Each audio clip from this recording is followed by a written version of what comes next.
elsewhere, wala lang po. Sino yung hindi pupunta? Gusto ka sa amin kung ipadama na sila, na Senado, kay Senator Lima, in-advise niyo po ba sila General Rosa na pumunta, o huwag ka nang pumunta? Dahil sabi nga sa Presidente, baka mapahiyan na sila. The Office of the Solicitor General will be the first line of defense. We will assess whether the investigation is really in aid of legislation. If it is not, then we will advise the PNP not to attend. Next question will come from George Tate. Follow-up. Sir, paano natin mag-engage kung yun ay parang provincial violation? Come again? Paano natin mag-engage kung in aid of legislation na rin? There has to be, first of all, there are certain requisites in order to be validly called in aid of legislation. Meron ng decided case dito, yung Benson case. So pag wala doon yung mga, hindi nila natupad yung mga criteria doon, hindi po yon in aid of legislation. Next will be George Caines of CNN Philippines, to be followed by Bea Cupin from Rappler. Sir, good morning. Sir, you said that there's always a presumption of regularity. Yes, And unless it's open, correct. does that mean that they're encouraging people to challenge yung mga operations ng police? Kasi John De La Rosa was mentioning earlier that he will not tolerate extrajudicial killings. Yes. So that only means to identify if it's, there's kung be regular na ginawa nila is if it's challenged by someone. So, Yes. would that be the case, sir? Kasi ganito po yan. He who alleges must prove. If you are alleging that there is salvaging, you have to prove it. If you cannot prove it, the presumption of regularity in the performance of duty will apply. So, in short, sir, yun nga, encourage yung taong bayan na is din kung sa palagay nila is hindi regular na nangyari. I-prove nila, prove nila. The next question will come from Bea. Ay. I believe Senator Lima mentioned something about some of the cases though, sir, apparent yung signs of summary execution. Of course, you didn't really go into detail just yet, but parang wouldn't not showing up be in a way parang impeding Congress, the Senate, from doing their function to hold investigation. There cannot be investigation based on speculations. She has to prove it. But sir, wouldn't when you're having further to expound on these allegations? But there are certain rules and jurisprudence on what is a valid investigation in aid of legislation. Hindi pwedeng because they suspect that ganito, ganon. Those are just hypothetical situations. Next question will come from Glenn Wego, DZBB. Yes, sir. Sir, what are your thoughts, sir? Sinasabi po ni Senator Lima na parang imposible naman yata na lahat ng suspect marunong mang-agaw ng baril at gagawin nila yun. Well, siguro hindi pa niya nasubukan na humit-hit ng shabu. Let her experience how a drug-crazed person will react. It's not normal. Henry Atwelan, DZMM. Sir, familiar ba kayo kay Peter Lim na binabanggit ni President Kennedy? Is he the same person who inimbestigahan dati sa Congress? Hindi ko siya personally kilala. But based on intelligence information given to the President, he's in the top tier, level 5 drug lord. Ang kanyang area of operation is Visayas. Siya ba yung tinatawag dati sa Congress? Tinatawag, yung House Committee on Dangerous Drugs. I do not personally know kung siya yun. No? Sir, hindi convicted itong si Peter Lim? Well, the Peter Lim in the top tier at the level 5, hindi pa. But hopefully, mahuhuli din namin siya. Next question will come from Kim Cardenas of IBC 13. Sir, going back to sa Senate investigation, can you give us kahit some of the guidelines po na sinasabi nito para mapatunayan na in aid of legislation na po yung investigation and what if na release po ng subpoena yung Senate. Di ba wala na pong magagawa what to attend yung mga invite po ng mga personalities?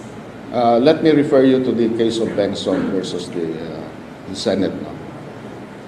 Hindi po in aid of legislation ito. Kung, number one, marami ng batas dito sa alleged legislative initiative nila. Actually, marami na po tayong batas dito. We don't have to reinvent the wheel anymore. At saka, what's the real motive here? Is it to embarrass the president? Is it to derail the momentum against the drug trafficking in this country? So there are many questions. We would like to be satisfied if this is really in aid of legislation. If it is in aid of media mileage, we will oppose it. Last question will come from Bea. O sige ma'am. Follow up? May mag-follow up? Okay, the last two questions will come from Alvin Baltazar and the last one will come from Franz. We also have questions for Coach PNP. Sige mo. Soldier. Yes. Sir, ang office ko ba ng Solicitor General may kapangyarihan mag-imbestiga si Delima kung alin nagawa niya ng siya yung DOJ Secretary ko? Alam niyo, ang Office of the Solicitor General, specifically the Solicitor General, has two functions. He is the lawyer of the Republic of the Philippines and therefore its counsel and defender. The Solicitor General is also a tribune, meaning to say he can be the defender of the people of the Philippines. So in both capacity, I will exercise my powers. Sir, paano po kung may subpoena? Hindi po ba tayo natatakot na hindi pa pupuntahin yung mga policemen na pinatawag? Masaside sila for contempt? We will cross the bridge when we get there. Take question from Franz Noguera of TV5. Sir, do you think kapag natuloy yung investigation, Senate investigation, this will encourage cases to be filed against personnel? Against the PNP, you mean? Kapag natuloy yung investigation, encourage yun na ma-filean ng kaso yung mga. We are not afraid kung sino man mag-file ng kaso. We are ready to defend the PNP. But 6 years after, sir, sige, lalo na yung mga murder, sa cases, pwede pa naman siya after 6 years, diba? After na term ni President Duterte, syempre, hindi tayo assured na yung next na susunod na administration will be, magbaback up pa rin sa PNP. So, baka posible na balikan sila after 6 years. What can you say about it? It is the duty of every president to protect the people under him if they are doing their job legally and within bounds of law. So if a president in the future, and I will not venture to speculate now, will not support the PNP, he should not be elected as president in the first place. Sir, just to follow up, alarming na po ba yung bilang ng mga nakakasumang mga police because of allegedly intensified efforts against drugs, criminality, and corruption? As far as I know, wala pang ganong magnitude, but it will lead to that if we will not make a stand to defend the police when they're doing their jobs. So, sir, you're saying po na yung mga kaso ngayon na mga napapatay na suspect, lahat yun in-defend mo? Lahat yun Because of the regularity, the presumption of regularity, yes, unless proven otherwise. Okay? Bea. Sir, pa-clarify lang po. Sir, may kakayahan ba ang soldier na pa-investigahan ang isang senador? Remember, I'm a tribune. I have the power. Sir, hanggang saan po natin para pa-investigahan ang isang senador? Kasi We will, hindi yung investigation leading to filing of cases in courts. Yes, we have power. Sir, are you planning to file a case against Senator De Lima in relation to what you were saying earlier about the proliferation of drugs during her term as SOJ? We are studying it carefully. Okay. Last question from Bea. Would that be... Sir, I thought everything that this is general talks about grabe, talks with media reassures the PNP of government support. Did you see that Senator De Lima's announcement of her plans to file, to bring your illegal legislation? Is it a threat to the PNP? Well, in effect, it dampens the morale of our men in uniform. They're risking their lives. And here comes this senator who is based on speculations. He is maligning the good name and reputation of the police officers who put their lives on the line. Okay? Question for Wala na? Wala na po. Oh, sige. Thank you very much.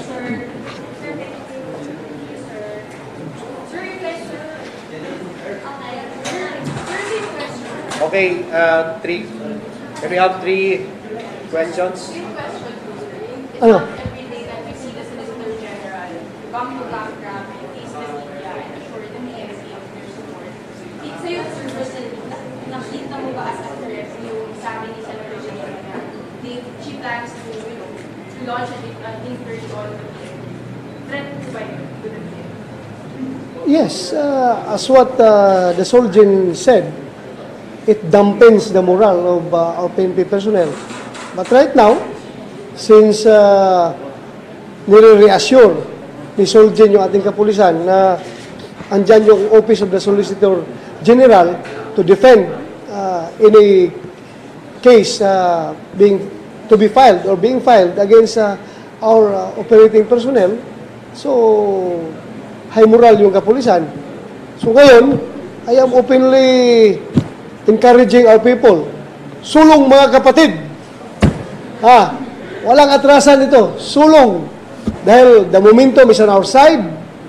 We cannot afford to waste this momentum. Marami na po, libo-libo na po ang nagsusurrender. Marami na po ang namamatay. So, ano pa? Ihinto tayo? Ibibitin natin yung ating kampanya. So what will happen to our 3 to 6 months na palugit, yung time frame na binigay sa atin ng ating mahal na Pangulo. So please continue the fight. The momentum is ours. So go ahead. Andito po kami para suportahan kayo. Basta remember, huwag lang kayo mag-abuso. Kailangan legitimate police operations lahat. Yan po ang aking guidance sa inyo. Huwag kayong malumural. Dapat high moral tayo ngayon. Sisma. Nakahanap ng campaign sa Solgen ang PNP ko.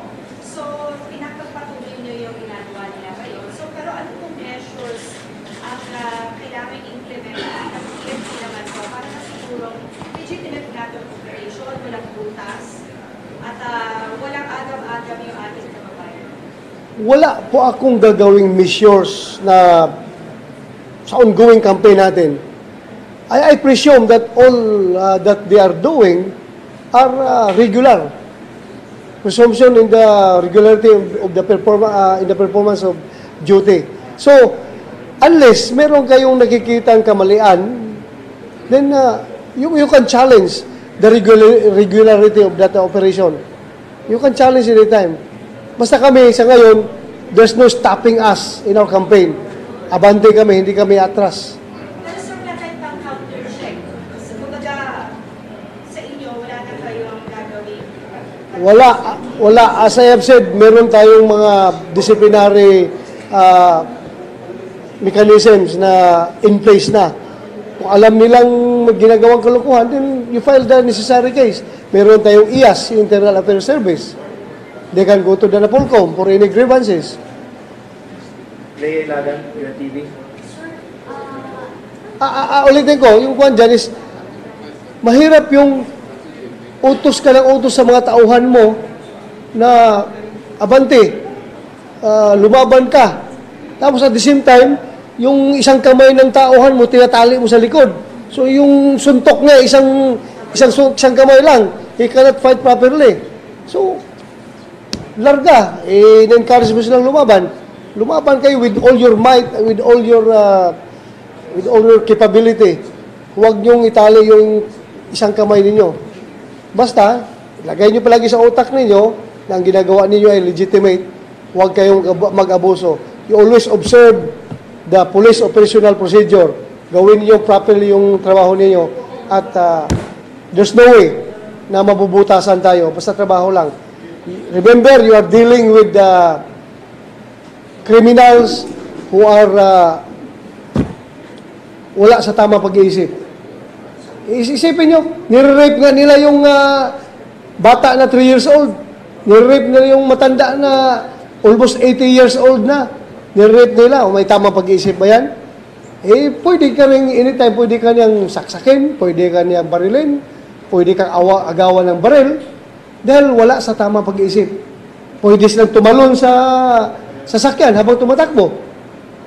Pwede silang tumalon from 10-story building, 10th floor. Pwede silang tumalon doon. So anything can happen pag ganito ang kalaban natin. Walang tamang pag-iisip.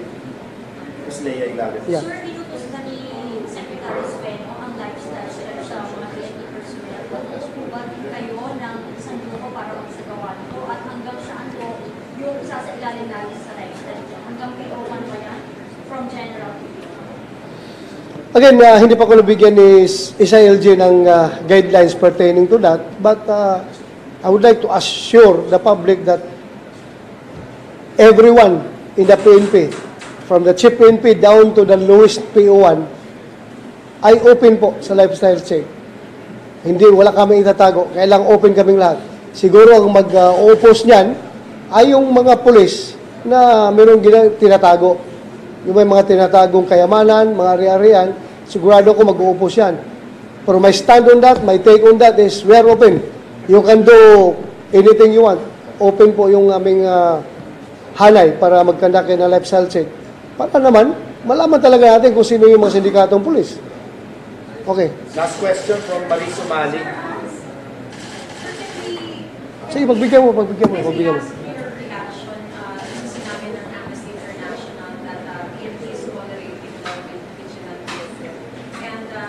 Also, can I get your reaction sa sinasabi sa mata lang po na operation? Parang 3 out of the 8 daw na napatay ay sumuko na, sumuko, pero all the 8 were still killed.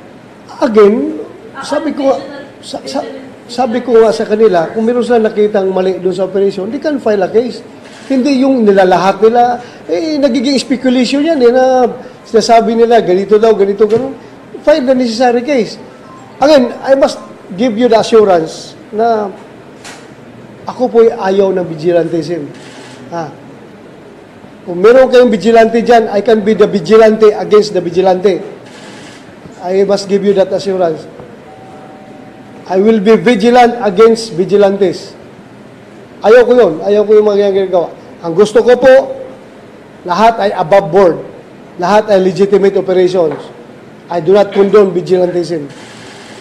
Ms. Franz. Sir, sabi nyo, yung mga hindi naman iwalay sa PNP won't propose yung lifestyle check, but he will initiate yung lifestyle check. Ever po i-initiate natin, kailan magsisimula? Hintayin ko muna, as I've said, hintayin ko muna yung guidance galing kay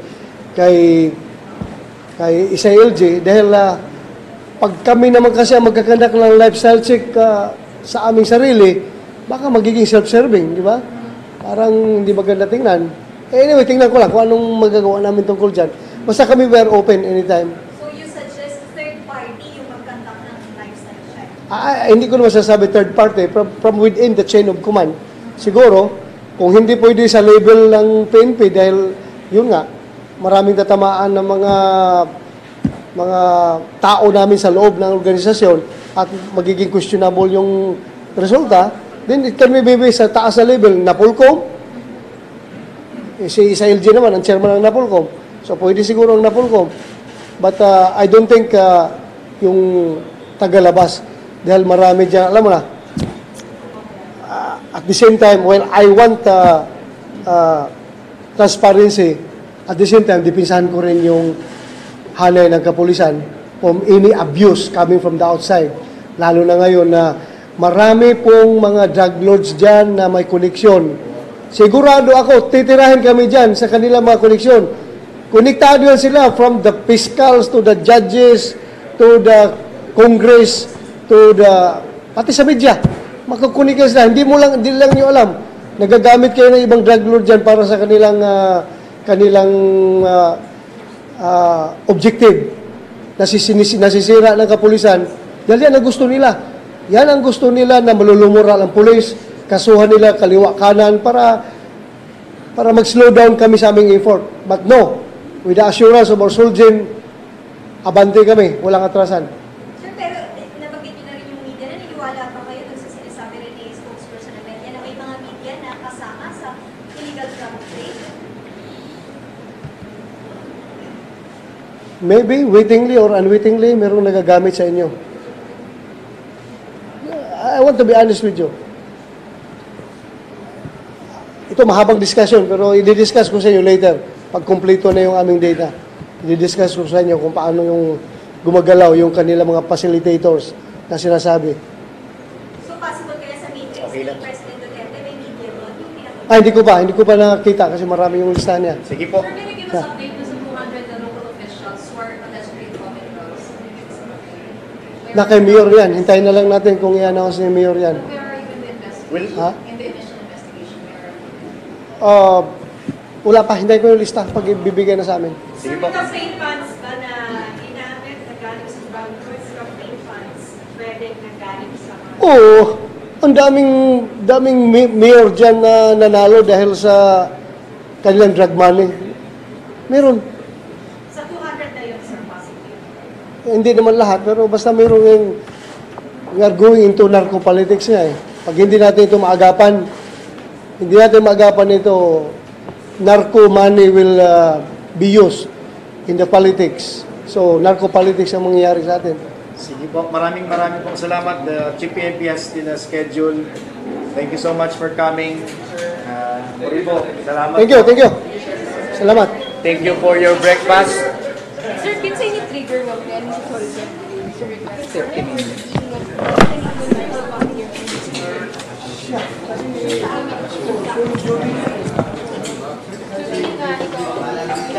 Hindi natin asmohin. Sabi nga, this is my soul duty. Being a soldier to support you. Then the lawyers in the state, diba? Thank you very much.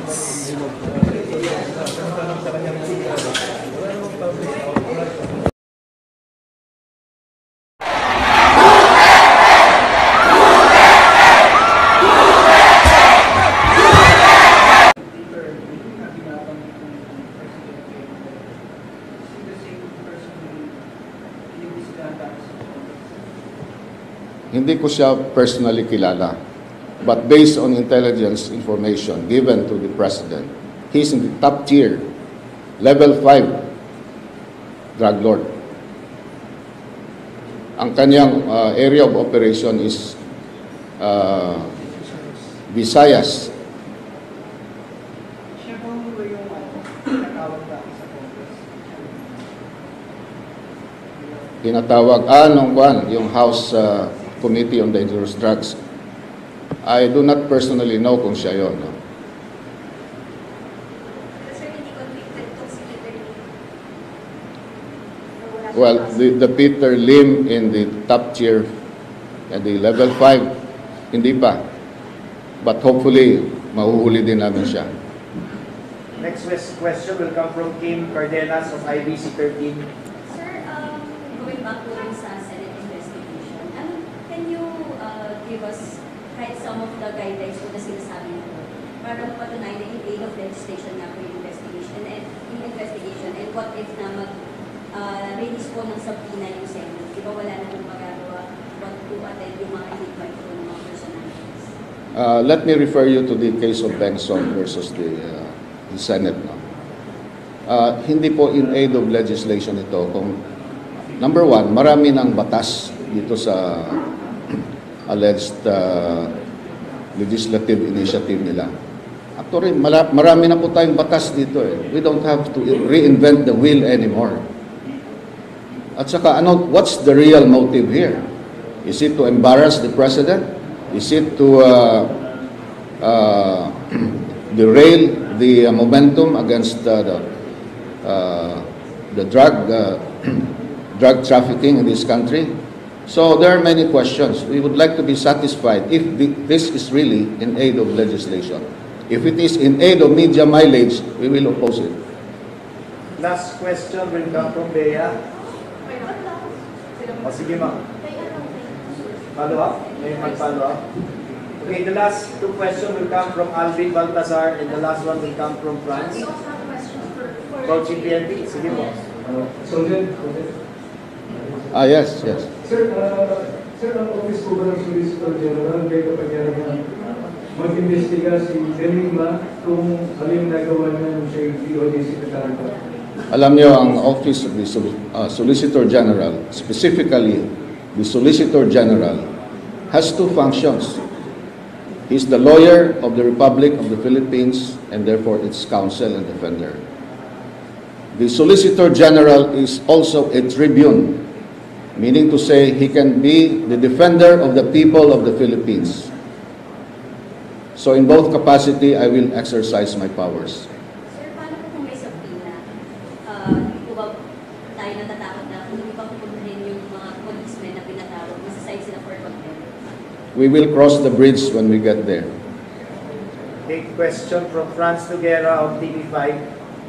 Sir, do you think kapag natuloy yung investigation, Senate investigation, this will encourage cases to be filed against personnel? Against the PNP, you mean? Kapag natuloy yung investigation, There's no way na mabubutasan tayo. Basta trabaho lang. Remember, you are dealing with criminals who are wala sa tama pag-iisip. Isipin nyo, nire-rape nga nila yung bata na 3 years old. Nire-rape nila yung matanda na almost 80 years old na. Nire-rape nila. O may tama pag-iisip ba yan? Eh, pwede ka rin, anytime, pwede ka niyang saksakin, pwede ka niyang barilin, pwede kang agawan ng baril, dahil wala sa tamang pag-iisip. Pwede silang tumalon sa sasakyan habang tumatakbo.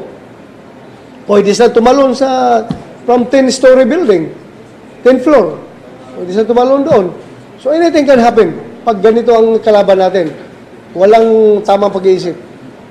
Ms. Leia Ilagan. Yeah. Sir, inutos na ni Secretary Speno ang lifestyle check sa mga PNP personnel. Pagpuso po ba kayo ng isang grupo para magsagawa nito at hanggang saan po yung sasailalim natin sa lifestyle check? Hanggang PO1 ba yan? From General to PO1? Again, hindi pa ko nabigyan ni SILG ng guidelines pertaining to that, but I would like to assure the public that everyone in the PNP, from the chief PNP down to the lowest PO1, ay open po sa lifestyle check. Hindi, wala kami itatago. Kailang open kaming lahat. Siguro ang mag-oppose niyan ay yung mga pulis na mayroong tinatago. Yung may mga tinatagong kayamanan, mga ari-arian, sigurado ko mag-oppose yan. Pero my stand on that, my take on that is we are open. You can do anything you want.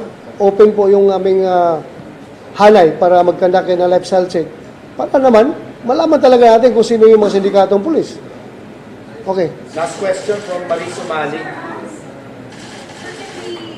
Sige, pagbigyan mo. Your reaction sa sinabi ng Amnesty International that PNP is tolerating law with vigilantism.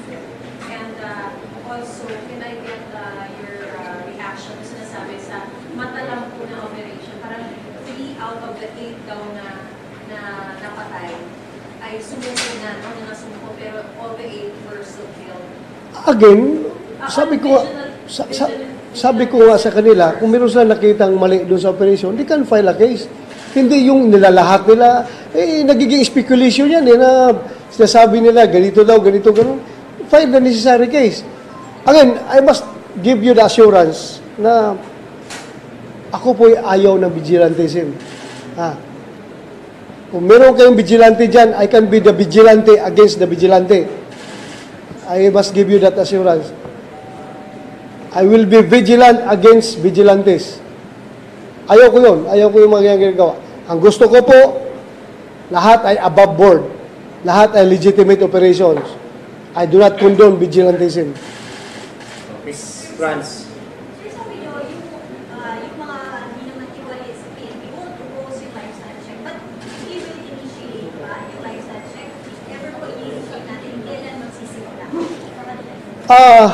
Hintayin ko muna, as I've said, hintayin ko muna yung guidance galing kay ISALJ dahil pag kami naman kasi ang magkakandak ng lifestyle check sa aming sarili, baka magiging self-serving, di ba?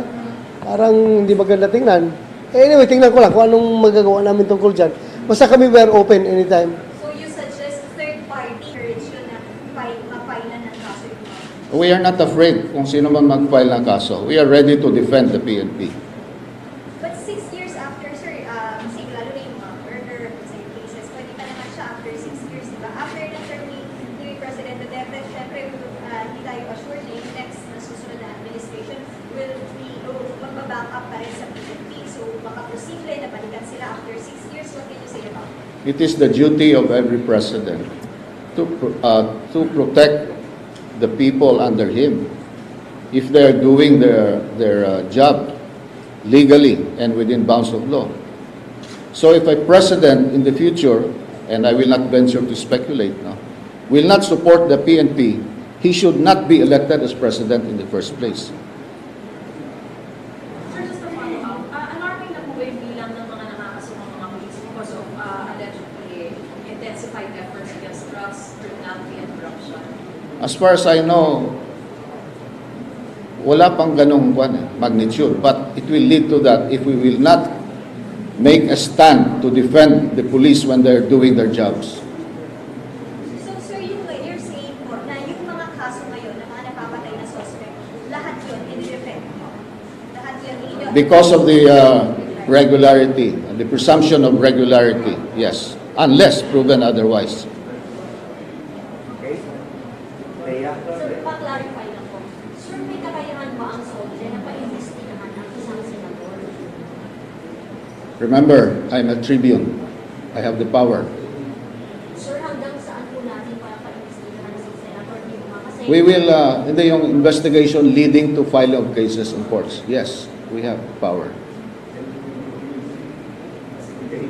Sir, are you planning to file a case against Senator De Lima in relation to what you were saying earlier about the proliferation of drugs during her term as SOJ? We are studying it carefully. Okay. Last question from Bea. Would that be... Sir, not everything that is Mr. General talks to background, talks to the media area, assures the PNP of the government support. Did you see that Senator De Lima's announcement of her plans to file, to trigger in need of legislation? Is it a threat to the PNP? Well, in effect, it dampens the morale of our men in uniform. They're risking their lives. And here comes this senator who is based on speculations. He is maligning the good name and reputation of the police officers who put their lives on the line. Okay? Question? Wala na? Wala na po. Oh, sige. Thank you very much.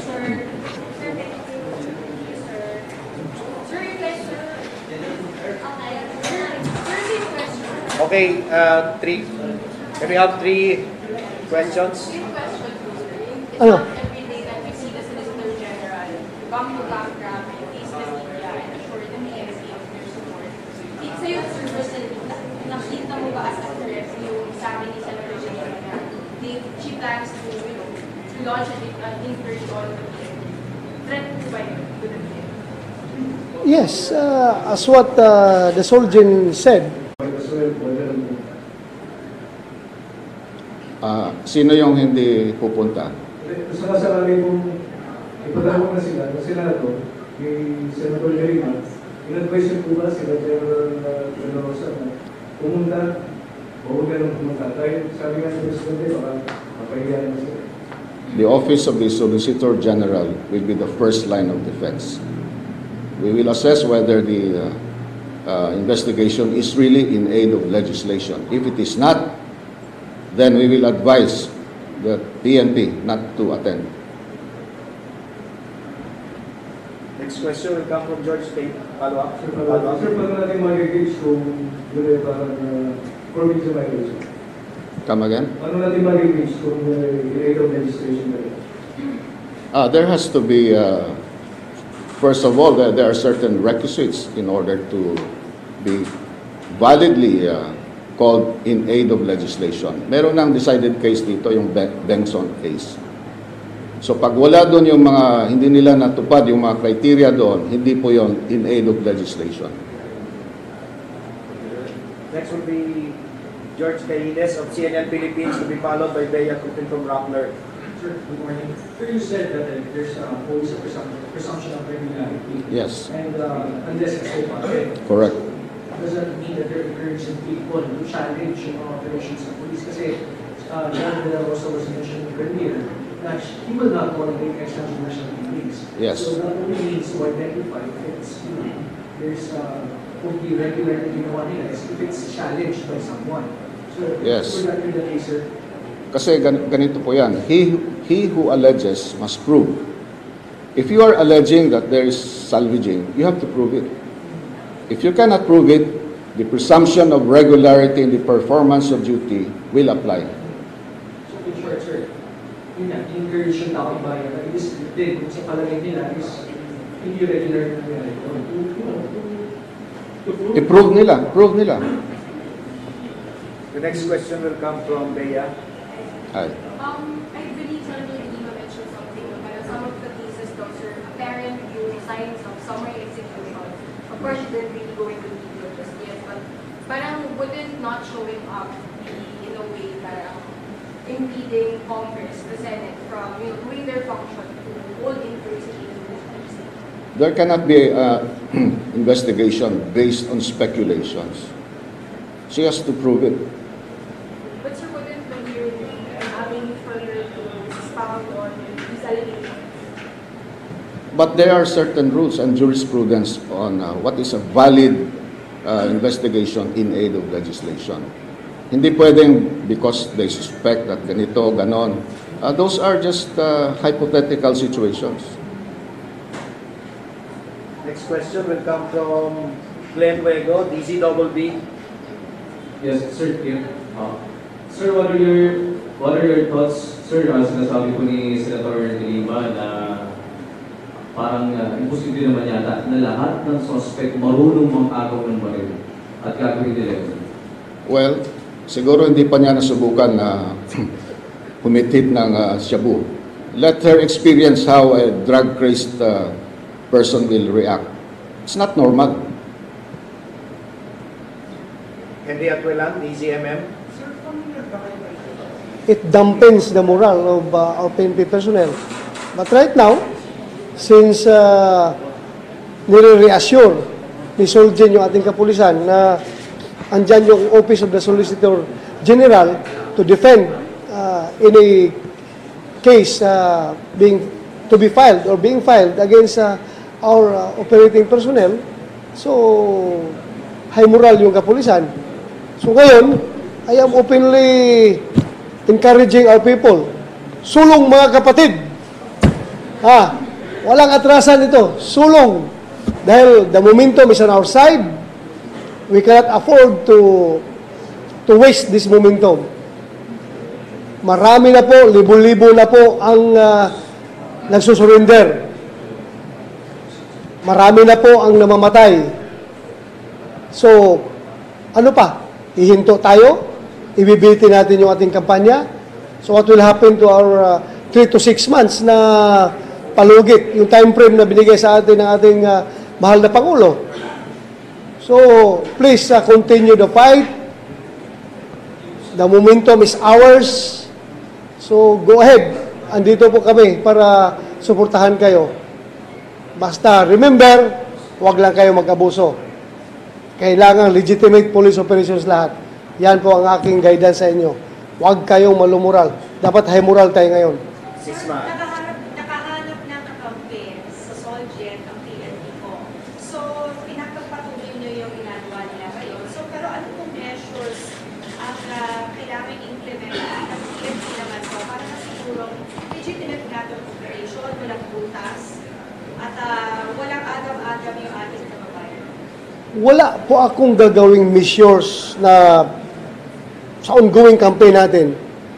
I presume that all that they are doing are regular. Presumption in the regularity of the performance of duty. So, unless meron kayong nakikitang kamalian, then you can challenge the regularity of that operation. You can challenge anytime. Basta kami sa ngayon, there's no stopping us in our campaign. Abante kami, hindi kami atras. Pero sir, wala tayong pang counter-check. Kumbaga, sa inyo, wala na kayong gagawin. Wala. As I have said, meron tayong mga disciplinary mechanisms na in place na. Kung alam nilang ginagawang kalokohan, then you file the necessary case. Meron tayong IAS, Internal Affairs Service. They can go to the NAPOLCOM for any grievances. Lea Ilagan, TV. Ulitin ko, yung kwan dyan is, mahirap yung utos ka ng utos sa mga tauhan mo na abante, lumaban ka. Tapos at the same time, yung isang kamay ng tauhan mo, tinatali mo sa likod. So yung suntok niya, isang kamay lang. He cannot fight properly. So, larga. In-encourage mo silang lumaban. Lumaban kayo with all your might, with all your capability. Huwag niyong itali yung isang kamay ninyo. Basta, lagay niyo palagi sa utak ninyo na ang ginagawa ninyo ay legitimate. Huwag kayong mag-abuso. You always observe the police operational procedure. Gawin niyo properly yung trabaho ninyo at